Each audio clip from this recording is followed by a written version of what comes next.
This week, the city of St. Petersburg is commemorating and celebrating the liberation of the city during the Second World War. This city really suffered during the war.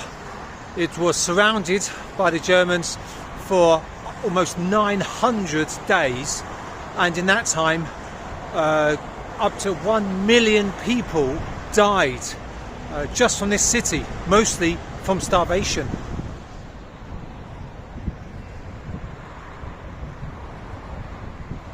They've just got a little exposition in there, so maybe we can just pop in there and learn a little bit more. It's only a simple little thing, but it's got some little facts and pictures. So basically the enemy surrounded the city completely in September of 1941. They started shelling it heavily.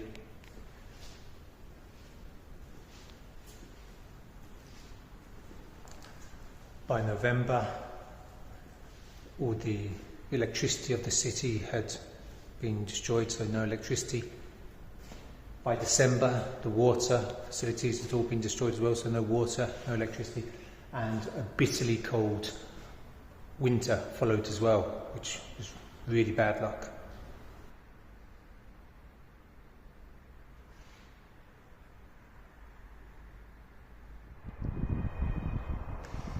So you've got a huge memorial here.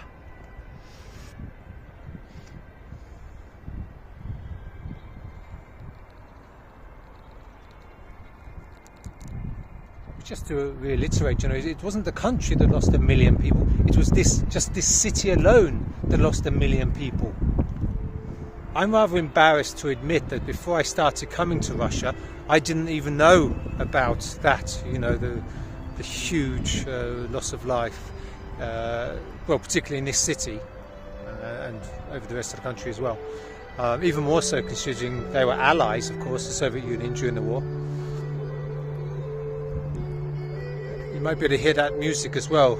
That's music played non-stop all day long. Shostakovich Symphony No. 7, Leningrad Symphony. It was written in 1941 by the composer, who was actually from this city.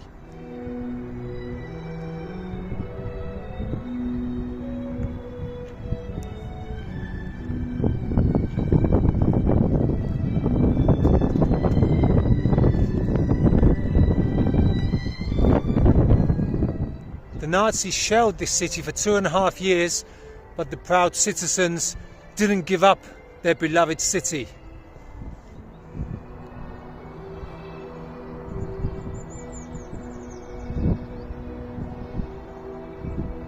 Seems they're going to be placing some reefs here.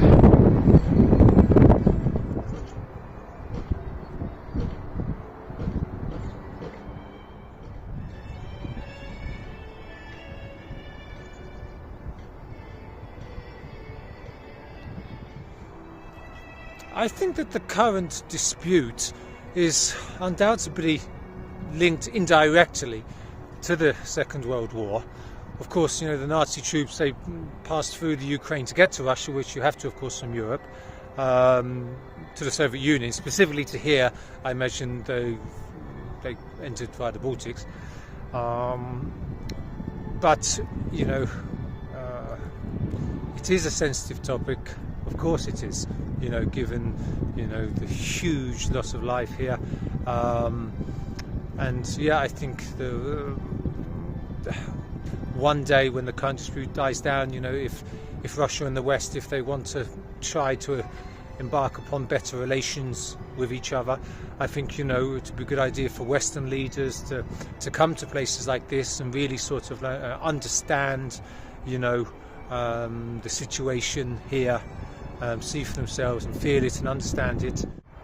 There's another memorial as well in the south of the city, so perhaps we could visit there as well. Behind me is the Friendship Cinema, which is a well-known place in the city. It's been operating ever since it opened in the mid-50s. That's a bit of a beauty actually, isn't it?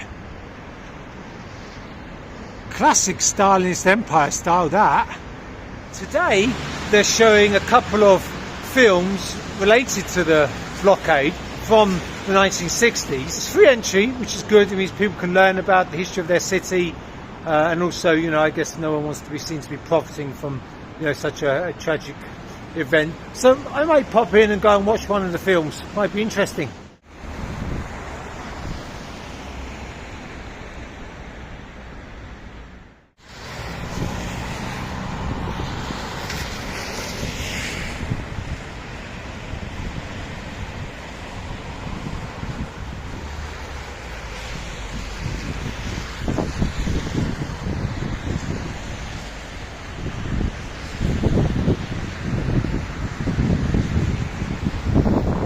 This behind me is the other memorial.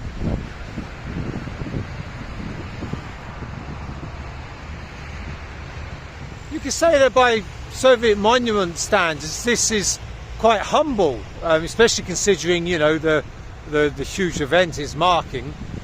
They went with an obelisk instead of some huge monument, and I think the reason for that is just sort of because this is the gates to the city.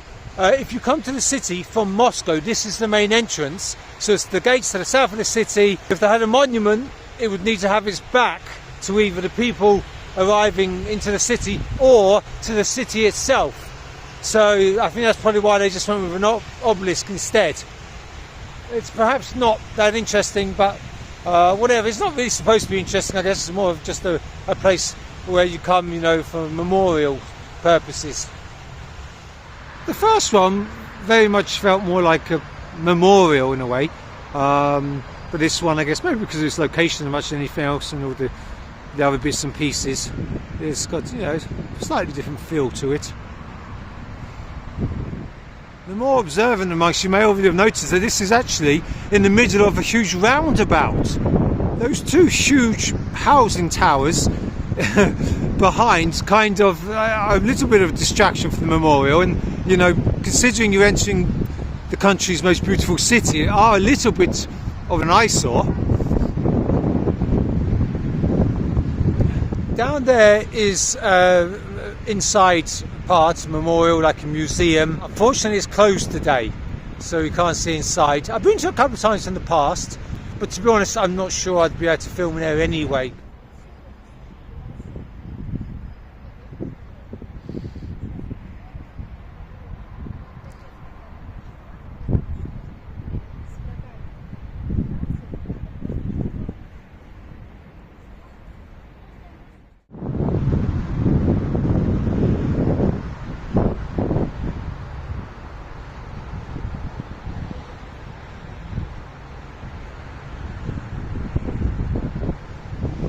I guess because of their slightly out the way location, you know, a lot of visitors to the city might not even come to these memorials.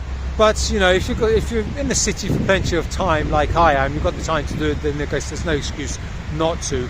You know, after all, you know, a million people died here, so, you know, you have to remember that kind of thing, I think, if it's only at least once a year.